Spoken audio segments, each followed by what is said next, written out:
WNST, Towson, Baltimore, and Baltimore Positive. We're positively taking the Maryland Crab Cake Tour back out on the road. It's all brought to you by our friends at Window Nation. I got the Window Nation shirt on, 866-90Nation. You buy two, you get two free, 0% financing throughout the month of October, whether the Orioles are in or out, and whether the Ravens win or lose or not. It's also brought to you by our friends at the Maryland Lottery. We had a bunch of winners. I gave about 100 of these away on Sunday. Maryland Lottery, Raven scratch-offs up at the Hollywood Casino. We had $5 winner, $10. We had a $20 winner as well. Up in Perryville. We'll be getting back up there for the Maryland Crab Cake Tour soon as well. And our friends at Jiffy Lube Multicare, want to give them a shout out. My little oil change light came on Friday. I got to get over to Merritt Boulevard this week to see our friends at Jiffy Lube Multicare. Same as you could and should be doing as well. This guy is resting comfortably and waiting all things Owings Mills after a week in Texas, eating leftover barbecue, watching the Orioles circle the drain, now watching the Houston Astros and the Texas Rangers play, as well as his brother-in-law's beloved Phillies this week. We welcome Luke Jones back onto the program. Early morning, we were up at Hollywood Casino in Perryville. Ravens, I called it an escape, Luke, and I didn't even write a column this off the game because I'm sort of reserving judgment. I'm more interested in the Lions game this week somehow, like a real competitive game with a real quarterback and a starting quarterback.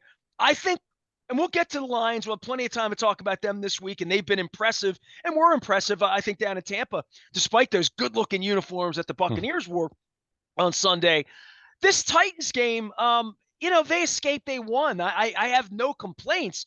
The one thing I would say, the lead story to me is they could be 6-0. They're not, but they could be, and they've been better than these other teams with backup quarterbacks, but that shouldn't be shocking that they beat some guy named Malik that I hadn't heard much about, who's out there running around after Tannehill, the Cleveland guy a couple weeks ago, Gardner Minshew. I mean, they haven't seen elite competition. They really haven't. And whatever the Bengals were a couple weeks ago, and I'll give them all the credit in the world as their Super Bowl 2 years ago, and Joe Burrow, and he was gimpy.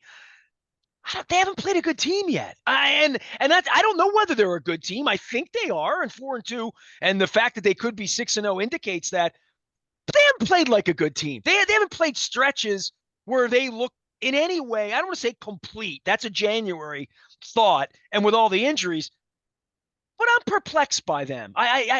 This has been a choppy start to the season. Not that they aren't, and whenever you escape, but I'm trying to figure out what they are, and I think they are too. Yeah, I think that's fair. I think they're a good football team. I don't think talking out of turn and saying that, considering they just played 3 straight road games. They did go into Cincinnati, and I'm in agreement with you. And even the Bengals right now, better than they were in the first 3 or 4 weeks of the season. Joe Burrow looks healthier, although that certainly wasn't a dominant performance against Seattle on Sunday, but they've gotten off the mat. But that I was impressed in week 2 in Cincinnati. Keep in mind how many members of the offensive line and how many starters they had banged up. I think that's part of this narrative that we can't forget about as we're assessing this team through 6 weeks. They've dealt with a lot of injuries. Now they're getting healthier. That's the good news, although they had a couple injuries on Sunday, and we'll see where Marcus Williams is and some of these other guys that got banged up. But they are certainly in a better place health-wise now than they were 3 or 4 weeks ago. So that's a good sign. But I can't say I disagree with your overall sentiment there. I think it's a team that's looked good at times. I think they've looked great for some stretches, but those stretches have been pretty fleeting. And we've seen a defense that has played at a very high level, right? I think it's fair in giving some praise to the defense. There's no question about that. Even in a couple of these losses where you say, okay, they gave up too much yardage on the ground to the Colts. Marlon Humphrey gets beat in the final minute in Pittsburgh, but the defense was not the main reason why they lost those games. I think we would all agree with that. So they have a really good defense that, to me, has shown stretches of playing great. Have they done that for a full 60 minutes week in and week out? No, and it's really tough to do that. But I think on the flip side, it's an offense that you see good things out of it. You see stretches where they move the ball at will.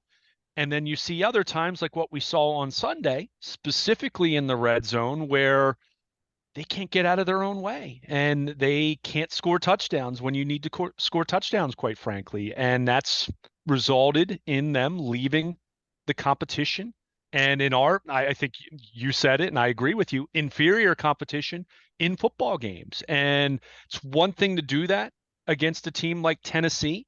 It's another thing to think about that like this coming week. And I'm in agreement with you. The Detroit Lions are a really interesting football team. And for me, it's not just the level of competition that they're going to face on Sunday. It's also the back end of going to London. There's so much focus on when you get there, how you adjust to the time change, how you're going to play, how are you going to handle being, across the pond and thousands of miles away from home. But I think there's also the question of how do you readjust to coming home, readjust to Eastern time, readjust to sleeping in your own bed after being away for nearly a full week, and how you go out and play, especially if you're going to have a 1 o'clock start. I think we all remember how the Ravens played against Jacksonville 6 years ago in London.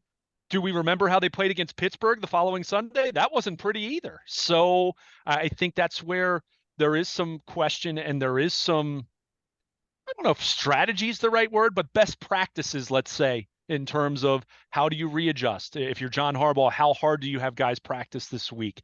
What do you do schedule-wise to reacclimate them to Eastern time, as they've been used to being 5 hours ahead of where they normally are time-wise? So, I think that's a really intriguing question. And it's a Detroit Lions team that's playing really good football. I mean, Jared Goff has this stigma attached to him as the guy that McVay and the Rams didn't want. But go look at what his numbers are this year. He's playing really good football. I'm not saying he's going to be MVP of the league, but his numbers have been really good. And, even some of his peripheral numbers and analytics and things of that nature are painting him pretty favorably. So this is going to be a challenge. They've got talent. This is a team that plays hard. And this year, last year we saw the second half of the season, they learned how to win. And, we saw what they did in Green Bay at the end of the season, but it's going to be a challenge for them. So the Ravens, coming off of a stretch of 3 straight road games, I think winning 2 out of 3, anyone would have taken that going into the season. 4-2, I'm in agreement with you. Yes, they could be 6-0. You know what? They were 3-3 last year at this point in time. And what were we saying then? They were a few plays away from being 6-0. Remember, lost to Miami, lost to Buffalo, lost to the Giants in those first 6 games. So it's a very similar story to what we saw last year. So they're in good position in terms of the standings and mathematically speaking, and the fact that they've played more on the road than they have at home. But yeah, they've got to get better. There's no question about that. What we saw on Sunday was not an effort, was not a performance that you looked at and say, wow, that looks like a championship caliber football team. It was good enough. And hey, that's in the NFL week to week league, being good enough. That's what you need most weeks, right? I mean, it's just the reality. I mean, there are very few teams that are going to look like, it's not college football where someone's number one in the rankings and the polls, and you look like you're, a world beater every single week. But they certainly need to get more consistent on the offensive side of the ball. Red zone drops the previous week, they cleaned up the drops this week, but they couldn't put the ball in the end zone. So it's just been choppy. It's been inconsistent. It's looked really good at times, and then you have other times where it's looked very mediocre. And where you look at where they rank in terms of points scored, in terms of yards per play, they've been middle of the pack in many of those categories. So they're still looking for their identity. And as much, Nestor, as much as we've talked about the throwing the ball and passing and all that, when they have tried to run the ball, it hasn't always looked great. Let's call a spade a spade. Lamar running the ball looks great for the most part, and we know what his ability to scramble does for this entire offense. But in terms of when they've lined up to play bully ball, to run between the tackles, to hand it to Gus Edwards between the tackles, it hasn't always looked great. And it certainly didn't look great on Sunday. If you look, I have no confidence in that unless they're playing a defensive front that's a sieve. And if their defensive front's a sieve, generally, it's 28-10 in the fourth quarter. When that, you know what I mean? Like if the defensive line's a sieve, you're going to run on them all day. If it's not, you think, well, third, fourth quarter, we'll beat them up. We'll soften them up a little bit, get them where, get the Gus bus going, start powering down if we have a 7 or a 10-point lead late in the game to try to put them to sleep. I don't know that they have that ability, and certainly not against the good team. And I'd have to see that against Buffalo, against Kansas City, against a real Cincinnati team where the defense came out and looked decent this week. Teams that are rounding in. Again, with the Lions, we're going to see these NFC teams, right? Like Lions, Cardinals, who do we have after Seahawks, Seahawks after that Seattle. coming in here, right? Like, and they didn't look good over the weekend either. Weird teams that you don't prepare for often, as opposed to these Browns, Bengals, Steelers games. We see these teams every year. Feels like we see the Colts every year too, but I would say these are weird preparation games the next couple of weeks because the Lions are sort of the flavor of the league right now. Yeah, that's a quality win. If they beat a starting quarterback at home, beat this team, beat them thoroughly, and do the things that we've talked about, which is finish a game, finish a drive, finish something. Have something that on Monday, Luke and Ness say, that unit, that part, that thing, other than the kicker, looks good. Look good for 4 quarters. Not, well, it works sometimes and then it didn't work, and then the backup quarterback came in and we almost lost. And that's not what we're expecting to be talking about on Monday. And I would think this is a week, finally, that I look at the calendar and say, they got a real challenge here this week. They win this one, then I start to talk about them moving to the next level in the league. And if they drop a game like this at home, then you start scratching your head a little bit. But 6 weeks in, if I had to go on a national show right now and talk about the Ravens and what their identity is, I'm like, well, they want to run the ball, but they can't. And then they say they don't want to throw the ball, and it doesn't look like they want to throw the ball. And when they do, it's really about efficiency. They don't take hits down the field. They really don't. And they don't protect Lamar all that well. And I don't know that Lamar is really comfortable in the pocket to be that guy. To your point, fourth quarter, tight game, we need a play. Lamar, you go run it. That's what they do. And they fall back to that, and it works, and they escape. And it's not a bad thing that works. It's a bad thing that they need it to work. Because when I was sitting up at Hollywood Casino at halftime on Sunday, I thought, well, this is a week where they come out, score twice after all the field goals, and then Tyler Huntley will run around out there, and Lamar will put on some sunglasses and get on the plane. Didn't work that way. And I need more of that. To your point, get Lamar off the field in the fourth quarter, win some games. Like you said with the Orioles, we don't need a closer tonight. Win some games flat out, especially against bad teams with backup quarterbacks. And they have scuffled to do that, and they gave one away against Pittsburgh last week. Not a backup, but soon to be a Yeah. backup. Kenny Pickett will be a backup before he's a starter. Before he's starting playoff games, he'll be a backup. Maybe. I mean, yeah, I think that's certainly up for debate in Pittsburgh as far as his big picture role and how that's going to work. But yeah, and look, let's be clear. To expect blowouts in the NFL, that doesn't happen a whole lot. Now it happens, but you don't have too many teams that do that on a regular basis. The Ravens 4 years ago did that. The 2019 Ravens were one of the great regular season teams of the last 20, 25 years. I mean, they just were. When you look at what their point differential is and all that, I mean, we've been over that. So it's not even that for me as much as when you have these games that look like they should be in hand, you got to keep your foot on the gas, right? And that's where they've really struggled. Look at what if you break down their splits and their points per drive and yards per play and all those different things that you look at when you really try to, kind of take a deeper dive. They have not been good in the fourth quarter. They just haven't. And obviously that's something that needs to change, whether you're trailing in the fourth quarter against a good team and you're trying to mount a comeback, or as we've seen in these 3 times in the last 4 weeks, you want to be able to put teams away, especially Well, you're inferior defending your teams. own goal line. You're having to force field goals and then go out and defend onside kicks. But you don't want to live that way. I mean, Well, look at the defense in Pittsburgh 2 weeks ago. I mean, the defense held the Steelers down for 50 minutes or whatever it was. I mean, the Pittsburgh could not move the ball consistently, and the couple times that they did, drives still stalled. But you put the defense in a position because your offense could not finish off drives and could not catch the football.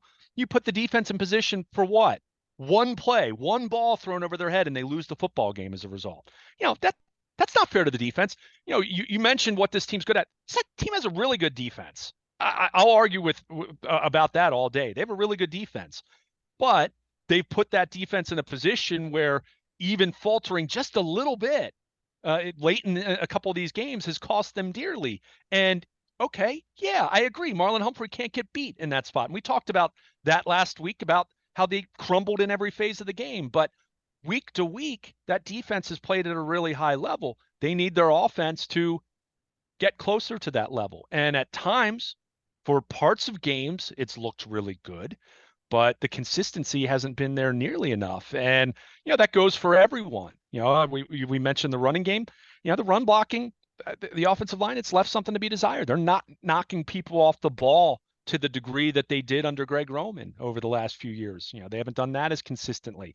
We've talked about the passing game. Pass protection has certainly been an issue at times, especially with some of the injuries they've had. Lamar, while he's looked brilliant throwing the ball for stretches, and I think overall, I can't say I've been displeased with his overall level of play throwing the football.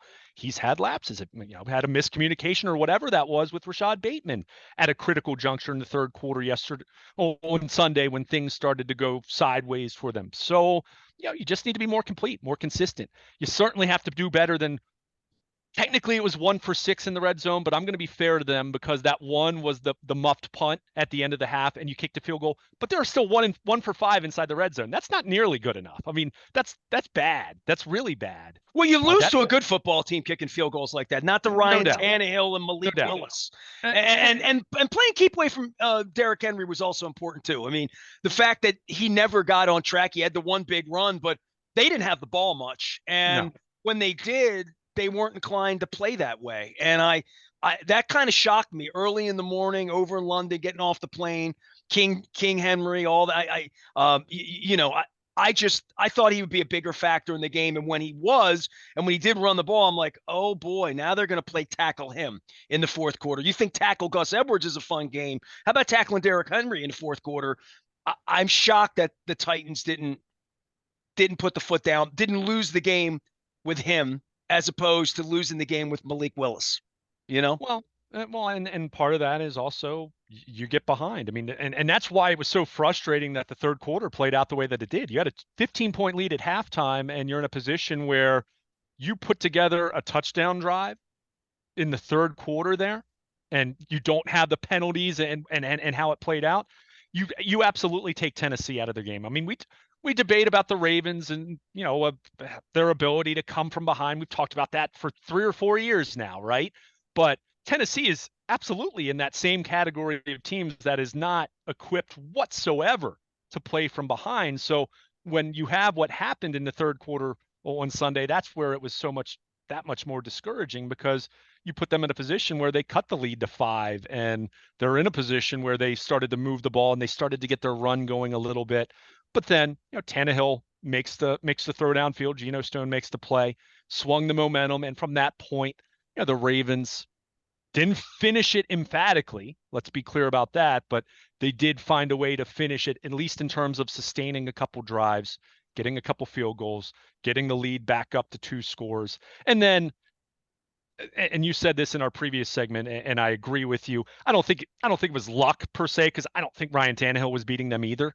But Malik Willis coming in, Tennessee, their operation became, they got the chunk play to Spears on the short pass and long run, but other than that, they couldn't move the ball. They sacked Willis 4 times in the fourth quarter. So it was nice for Clowney and for Justin Madubuike and the Ravens pass rush to pad their stats. And look, they did what you want to do against a young quarterback who's in over his head. But it was a situation at that point that they were able to finish, not as impressively as people would have liked, but they were able to put the game basically out of reach.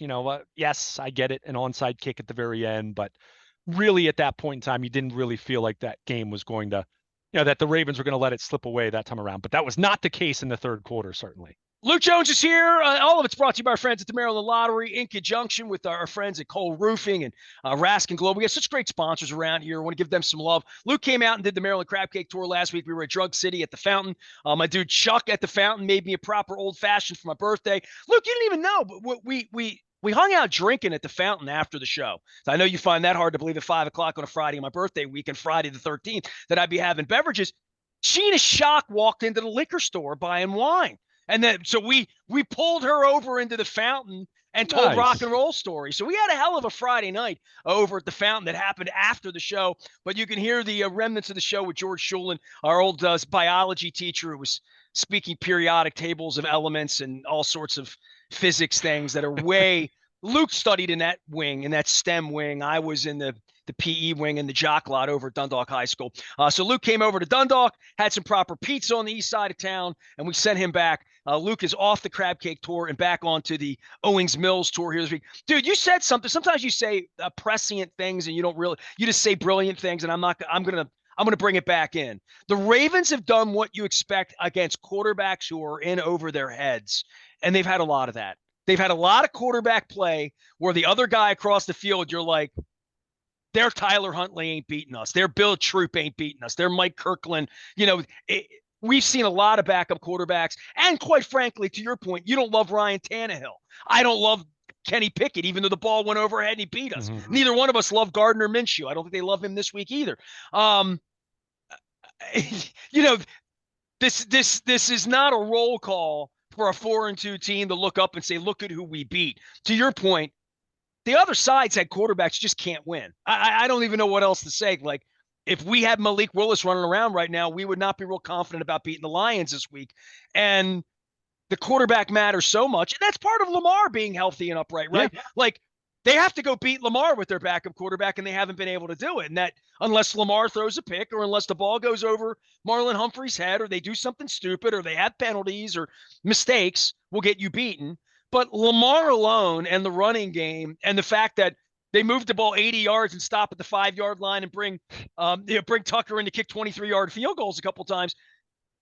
Things are working here, but things are working against bad quarterbacks and bad teams. And I think that only goes so far. And it's been a very nice, fortunate run in the league. They're going to see Arizona next week. I mean, they better roll over on them, go out to the desert and win that game. But this week here, I think this is a week they're measured. I don't know that they got measured in London because of the trip and what happened last time and whatever. Boy, they better not have gotten off the plane 3-3 losing to Malik Willis like they did to Kenny Pickett last week. And you mentioned the Pittsburgh loss. These guys haven't been in their own bed since the Pittsburgh loss, right? So they had to go over there and live on the right side of the road and the left side of the road and 6-hour difference and like all the things that went on last week for them. But they lost to Pittsburgh in an ugly way, and that shows up on the resume as well, where you make it right by beating the Lions. And this is a big measurement week for me. It just is. This is the first good team that they've seen in my mind, and they're not seeing a lot of them. And I don't even know where. I don't know if the Rams are a good team or the Chargers are a good team. Pretty sure the 49ers are a good team, despite what happened to them in Cleveland over the weekend. And that shows that it's an anybody week and anybody league. Talk about Cleveland Browns playing with backup quarterbacks too, and you lost to them. But that's part of the West Coast, East Coast flying across thing that I talked with Christian Horton last week. I'm like, I'll take the 49ers, dummy. I should listen to the gambling people. But this game here and a matchup against the quality quarterback, this is not the B team this week. And I think I'll feel better about seeing them out on the field beat a good team before I start to anoint them a playoff team at this point, because they haven't impressed me. The Ravens have not impressed me through 6 weeks. They really haven't. I wish they had, because I think they have they have all this promise every week, like the promise of Rashad Bateman and the promise of draft picks and the promise of health. They haven't had the promise of health, really. Yeah, I'll disagree in saying they look like a playoff team. I mean, every year there are teams that make the playoffs that you're not impressed with whatsoever. So they absolutely look like a playoff team. Now, if you want to say, do they look like a serious top tier contender through 6 weeks? Then I'll agree with having some reluctance in anointing them that, in labeling them that. So, the cover's been better than the book so far. I'll still give them credit for the week 2 win in Cincinnati. That's a division opponent. That's the team that's won the division the last couple of years. They've had their number in recent years, especially in Cincinnati. So I'm still going to give them credit for that. But you're right. You look at the overall slate to this point. You look at the overall week-to-week performance. Again, defense has played very well. Defense statistically ranks way up there. So the defense deserves credit, especially considering some of the injuries that they've had and some of the challenges they've had. They have to get better offensively. There's no question about that. So I'm with you. I think this Sunday's game is going to be a really interesting litmus test for the Ravens. I think it also is for the Lions, who, don't get me wrong, they beat the Chiefs in week 1, the Thursday night opener. But that's another one of those games that's kind of weird, right? Whether you play your starters in the preseason or not, it's always that strange at week 1. But you look at their schedule since then, they lost to Seattle in overtime, beat Atlanta, won at Green Bay without Aaron Rodgers. The Packers are not the same team. Beat Carolina, they're no good, and won at Tampa Bay. It's not as though they've had a murderer's row of opponents that they've faced since Kansas City in week 1. So This I is their think this second is biggest game of the year, right? This is gonna be their really, measurement. Yeah. Yeah. I think this is gonna be a game where the winner is gonna be puffing their chest out a little bit, and should be, because the Lions have been really good to this point, and you have a Ravens team that they're 4-2. Yeah, I get it. It's been choppy, but they've also played 4 of those games on the road. So you go 4-2 when you start out with 4 of 6 on the road. I think anyone would have taken that at the start of the season. I think when we were talking about the schedule back in May, we would have said, you want to be 4-2. You don't want to be 3-3. Heaven forbid you're 2-4 and not playing well on the road at all. So it is what it is. They have to get better. There's no doubt about that. This is not a team that I look at right now as a top 3, top 4, top 5 team in the NFL. But even some of those top 5 teams, like I said, were choppy this past week. It's week to week in the NFL. And I think for me, not just Detroit, but also how does this team handle the back end of the London trip? How do you handle readjusting back to a, quote, normal life, playing back in the Eastern time zone? Because again, back in 17, it was that lousy loss to the Jaguars, but then they also came home and they got punked by the Steelers playing at home the week after that. So I think you'll take a pedestrian, choppy, whatever you want to call the effort it was on Sunday. It was a win, but certainly you want to follow that up by coming home for the first time in about a month and playing at a high level, and coming out and getting a win against a team in the Detroit Lions, who are absolutely looking like a playoff team in the NFC.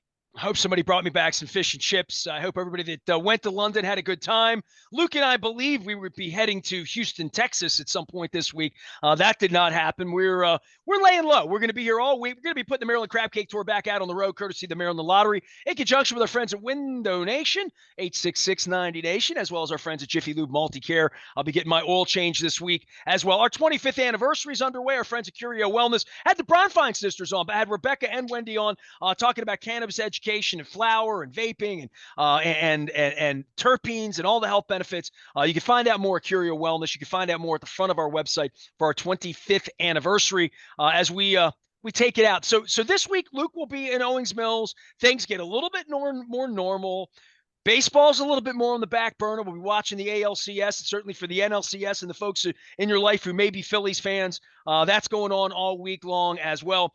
You can find us at Baltimore Positive. Luke's going to be in Owings Mills, and I'm just going to be here, Ness at Baltimore Positive, a year older and a year less wiser. We are WNST, AM 1570, Towson, Baltimore, talking Lions all week.